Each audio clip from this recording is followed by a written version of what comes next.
যে ফজর নামাজ পড়লো সে আল্লাহ তাআলার জিম্মাদারিতে ঢুকে গেল। ফজরের পরে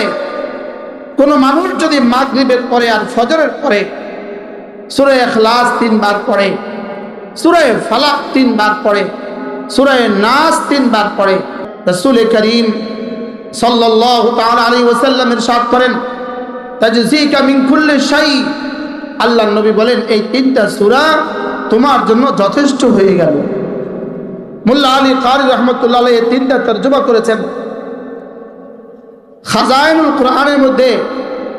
শাহ হাকিম মোহাম্মদ আখতার রাহমাহুল্লাহ তাআলা ওই 3 তরজমা নকল করেছেন। তিনি বলেন যে তার মধ্যে একটা তরজমা হলো কোন মানুষ যদি ফজরের পরে আর মাগরিবের পরে 3টা সূরা 9 বার পড়ে আর এই দিন আর এই রাতে সে যদি আর কোনো নফল ইবাদত করতে না পারে তো সারা দুনিয়ার সমস্ত মানুষ নফল ইবাদত করে যে পরিমাণ পাবে এই লোকটাকে আল্লাহ তাআলা এই পরিমাণ নেকি দিবে।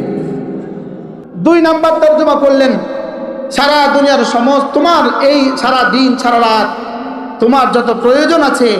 সমস্ত প্রয়োজনের জন্য এই 3টা সূরা যথেষ্ট। 3 নাম্বার তরজমা হলো এই দিন আর এই রাতে যত ক্ষতির সম্ভাবনা আছে, পৃথিবীতে যত ক্ষতির সম্ভাবনা আছে,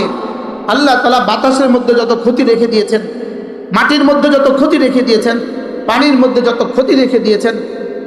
বান তুফানের মধ্যে যত ক্ষতি রেখে দিয়েছেন, গ্যাসের মধ্যে যত ক্ষতি রেখে দিয়েছেন, বিদ্যুতের মধ্যে যত ক্ষতি রেখে দিয়েছেন, আল্লাহ তাআলা যত ক্ষতি আমি জানি সেগুলো থেকে, যেগুলো আমি জানি না সেগুলো থেকে, যত ক্ষতি বিজ্ঞান জানে সেগুলো থেকে, যত ক্ষতি বিজ্ঞানও জানে না সেগুলো থেকেও আল্লাহ তাআলা হেফাজত